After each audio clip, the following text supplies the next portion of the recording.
And we are live. Good morning, everyone. So excited that you guys are tuning in today. We're going to be talking on the subject do not quit.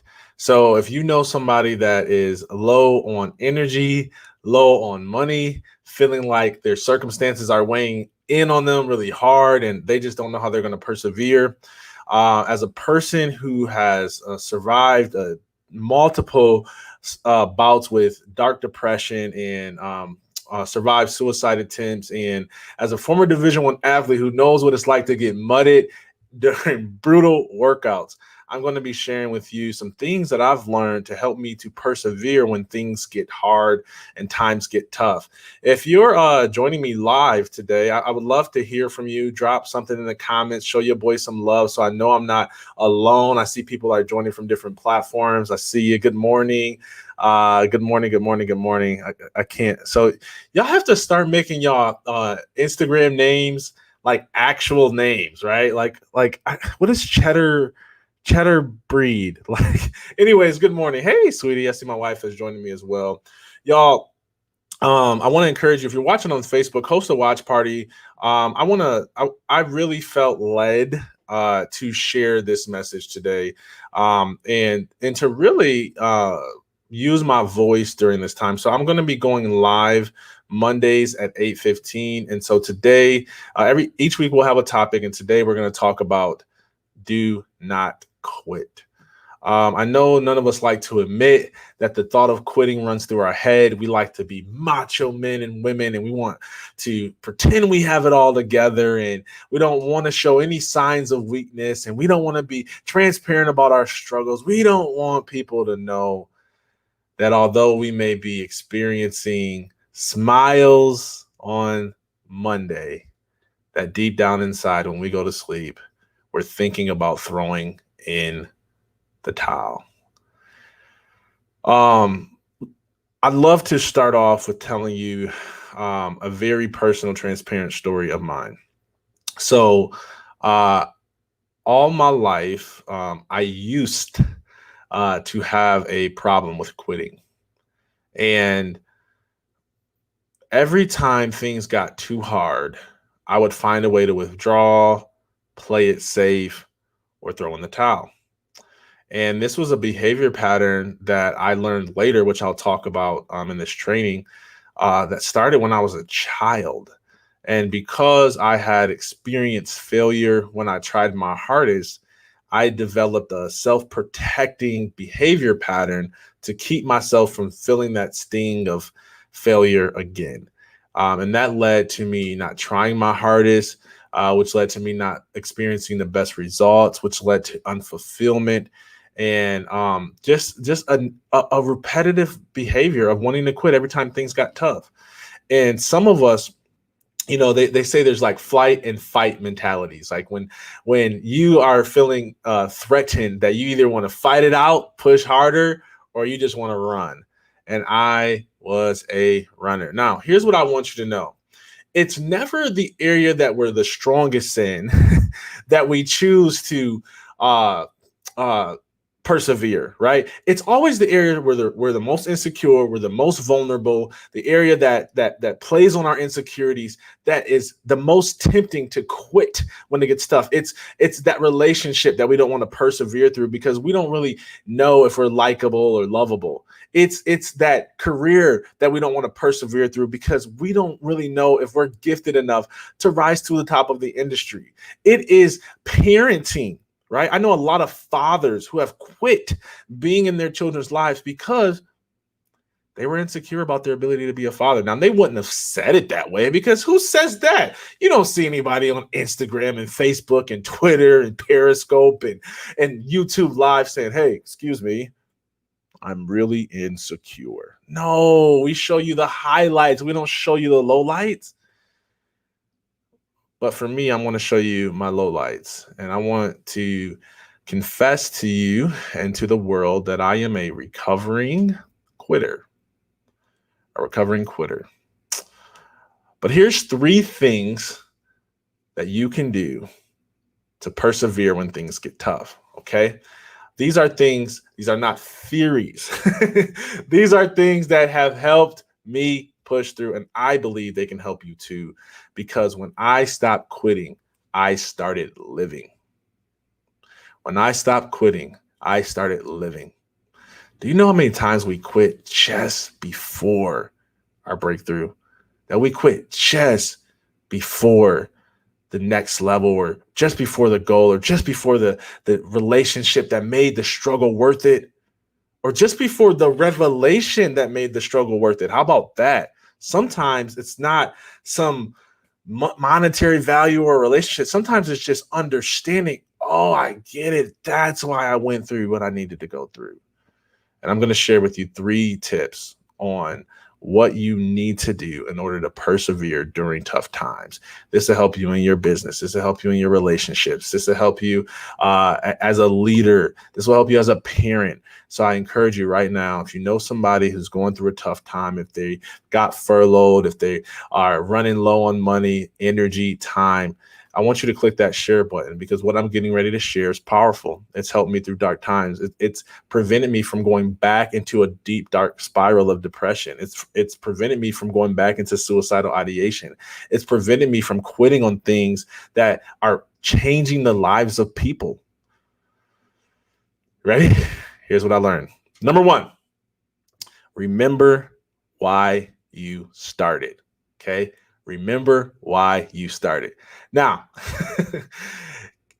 I know that when we start things, we are so excited. I mean, everybody's at the marriage doing the dance. We celebrate when the baby comes into the world. When we launch new initiatives, we're on fire. We've got bright ideas, high energy. Anything is possible. And then it doesn't quite happen that way. Life throws us a curve, marriage gets hard, kids get frustrating, money runs low, and we get focused on our problems instead of on the reason why we started. And when we lose focus, we lose fuel.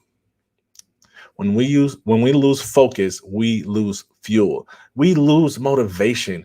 We lose the grit and the tenacity to keep going, because we start to think about, is this really worth it? Is this pain really worth it? Is this emotional pain really worth a thriving marriage? We get so focused on what we're going through that we miss the fact, you ready, that we signed up for this. We did. Now, I know there's a lot of people going through unexpected changes right now with COVID-19. I've been there. When my sports career ended and I had a back surgery that ended my career, I didn't expect that. Now, that wasn't something that I brought into my life. That was just something that happened to me. And I still had to remember why I started. Somewhere from when I started playing sports to when I was in college, I lost my focus.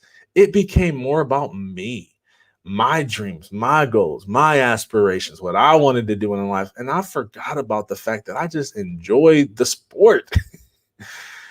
No kid is just like, now granted, when you're young, you see people, you're like, I want to be that. I'm not against goals or aspirations. I'm just saying I love sports because I love to run around, burn energy, and be a kid. And because of the pressure to perform and make money, I lost my why. So I want you to ask yourself, if you're going through a tough time, why did you get started? Why did you have kids?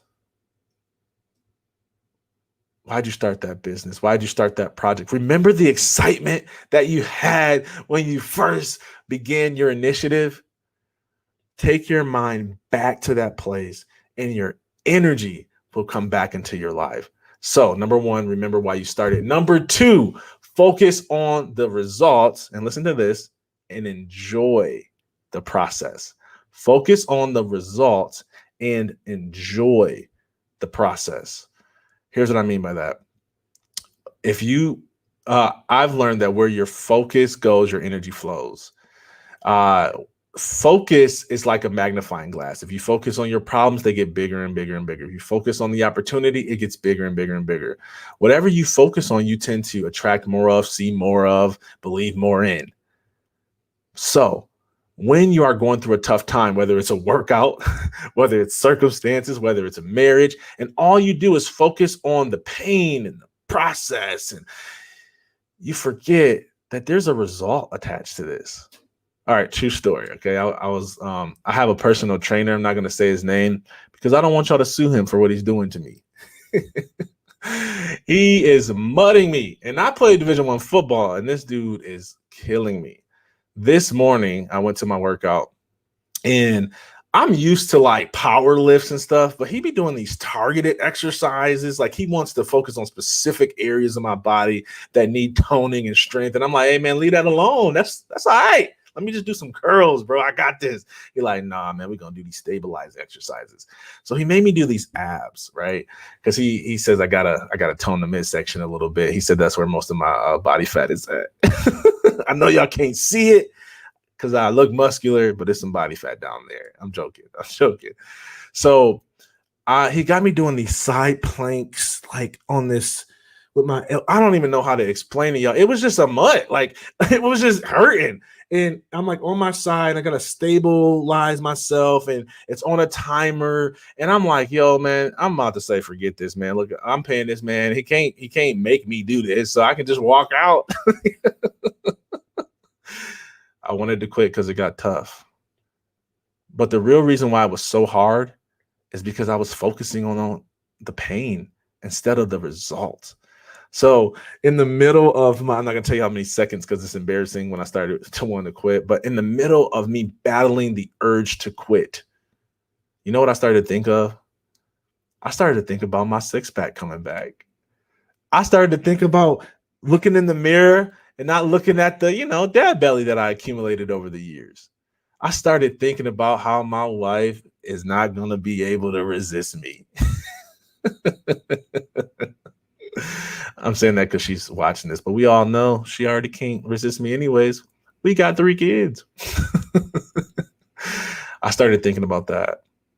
And the more that I focused on the results, the easier the process got. And then watch this. I had to learn to not make the process a means to an end, but recognize that it was a means, a gift in itself. Let me say that again, because I kind of stumbled my words. I said I had to stop making the process a means to the end and make it a gift in itself. Here's what I mean. So while I'm focusing on the results, being happy about how my wife is not going to be able to resist me, I also was just enjoying the fact that I'm developing grit and perseverance and toughness. I'm getting stronger. See, that's what life doesn't want to tell you. Life doesn't want to tell you that no matter how hard life no matter how hard life gets, that you're actually getting stronger. Life wants to tell you that you're weak because you struggle, when really you are strong because you're fighting. And I want you to know that if you focus on the results and if you enjoy your process, you'll persevere. I mean, think about it. Everything you're going through is to get you to something, correct?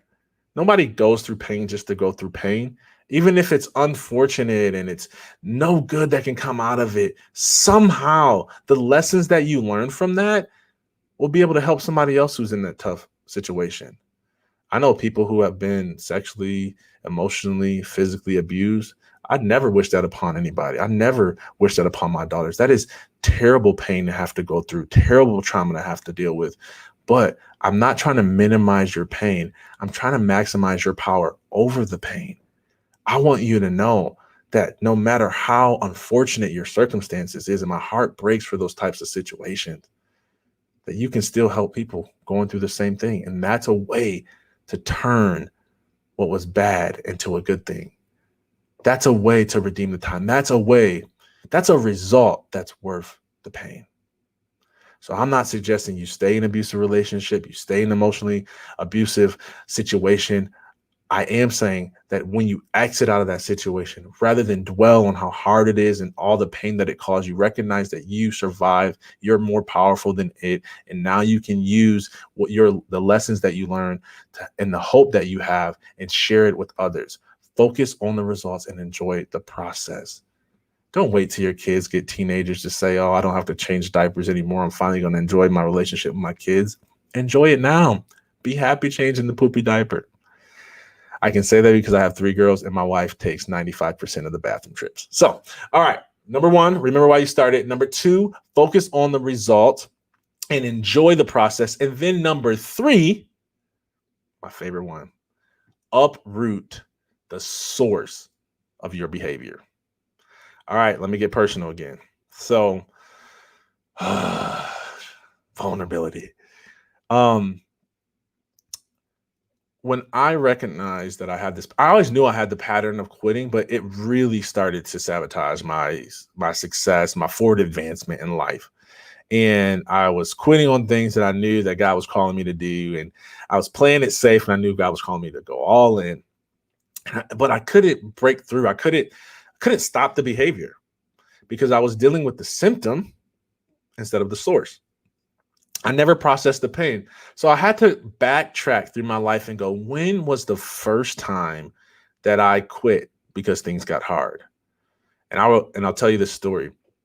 There was a time where I think I was like a freshman, sophomore in high school. I don't know. My times be getting all mixed up sometimes. I think it's the concussions. But it was somewhere in the high school range. I was really starting to get good, starting to get ranked in the nation, starting to get attention. I was on this really good AAU basketball team and was doing really well. And I started to work with a guy named Chris Weber, who was Jason Richardson's, who's a former NBA player, won the dunk contest, all this stuff. He was his personal trainer. And when I was working with Chris, he said that, hey man, I used to work with Jason Richardson, and man, you have the ability to be better than him. He's like, you're more natural, you're picking up things quicker. Like you're gonna be a lot better than him, man, because of your growth and your potential.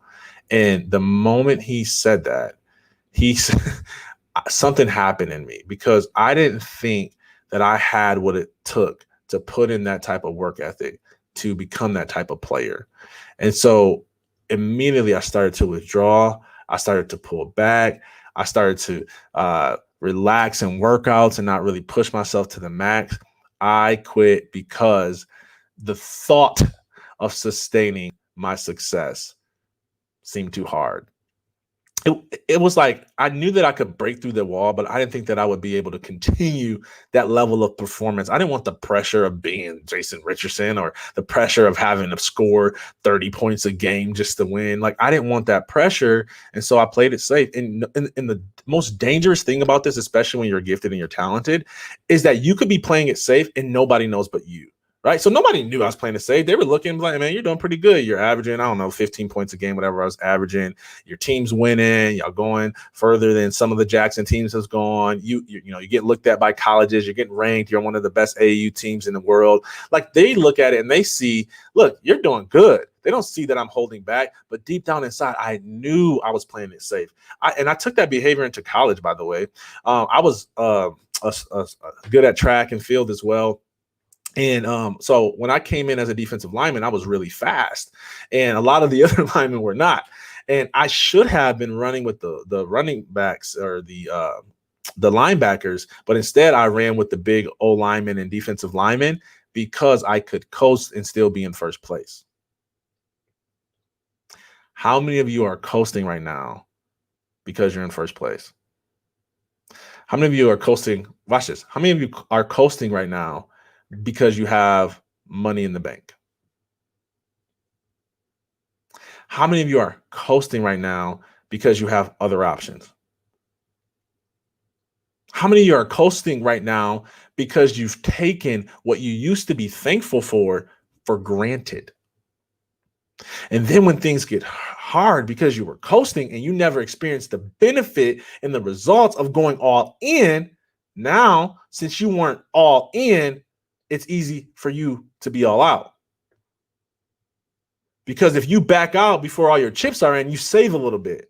That applies to marriage. So a lot of people saving that little bit of emotional energy, and that's the energy they should be putting into their marriage, where we're self-protecting when we should just be giving generously. And I'm speaking from experience. I'm telling you, I played that game in my marriage. I played that game in my business. I played that game in my ministry. I played the play it safe game, and I was the one who was hurting the most. I was the one who went home and knew that I didn't give it my best, knew that I played it safe, knew that I pulled up short. I was afraid to fail and afraid to succeed, which left me not being the best version of myself. So I had to go back to that place and I had to ask myself, what was my mindset during that time? And what is the truth? Was it true that I didn't have what it takes to sustain that level of performance as an athlete? Was that true? And I had to unlearn some things that I learned about myself. I thought I was a quitter, but really I was just a boy who didn't know how talented he was. I couldn't see my own potential. And the same is true for you. It's hard to read the label when you're inside the bottle. Sometimes you need somebody outside of yourself who's not familiar with your weakness and struggles, or who is and just sees beyond it into the potential you have and can tell you how talented you are, how bright you are, how brilliant, how beautiful you are, how magnificent you are, so that you can recognize that you don't have to keep quitting because it gets hard, because you will not fail if you don't quit. And I know when you're going through it, it seems like it's never going to get better, but we all know that that's not true. It sounds cheesy, but storms don't last always. They just don't. I never met a storm that lasted a lifetime. Storms come in seasons. COVID's going to pass, and you're still going to be standing. One more story, because I want you guys to know like how deep this thing is. So because sometimes it's not just, it's a process. You have layers of pain, layers of insecurity that you have to go through. And so that was the first big breakthrough for me, when I realized like, hey, I developed this habit of quitting when I was in high school, because somebody talked about this, level of performance that I didn't think I could live up to. But then I started to notice I still had some little quitting, behavior patterns, just little small mini quits. And I started to trace back and I said, man, what other times in my life have I quit? And here's one that you guys are it's probably going to go viral because it's embarrassing. But anyways, I don't care. I know that I'm not the only one that went through something like this. So I can't say names because there's probably people watching who know, but you're welcome. Thank you. You're welcome. But when I was in third-ish grade, there was this girl who I adored. And y'all got to know me. Like, I'm super poetic, like chivalrous, like, and I adored her. Like, I don't know why, but I was infatuated with this little girl. And so I remember, so bad. I remember stealing candy from the store and making this big elaborate gift and then writing this love letter to her. And I just had it in my mind that my efforts to win her was going to result in us being together forever, right? My third grade love. So I get her the box of chocolates. I get her the candy I stole. I get her the flowers I picked from somewhere. And I give her this heartfelt handmade letter. And I present it to her in front of the whole class. And I said, blank, I'm not going to say her name, will you be my Valentine? And she looked at me, didn't even think about it, and said no in front of everybody. Crushed me. And I developed a belief that, see, when I try my hardest, it doesn't really work. Some of you are there. You've tried your hardest and you experienced rejection. I've got a TEDx talk on overcoming rejection. You should watch it. I think it'll help you. It helped me. and it's helping others. But I want to tell you right now while you're listening that just because you were rejected doesn't mean that you're not valuable. Just because you were rejected doesn't mean that you've got to quit every time things get hard. Sometimes you do try your hardest and it doesn't work out. Welcome to the club. I've never read a story of a person who was highly successful who didn't experience failure, rejection, and pain. You're no different. I read this quote. A friend of mine posted this, and I was like, this is perfect timing. He said, stop trying to be the first person in history to achieve something great without the struggle. It's not going to happen.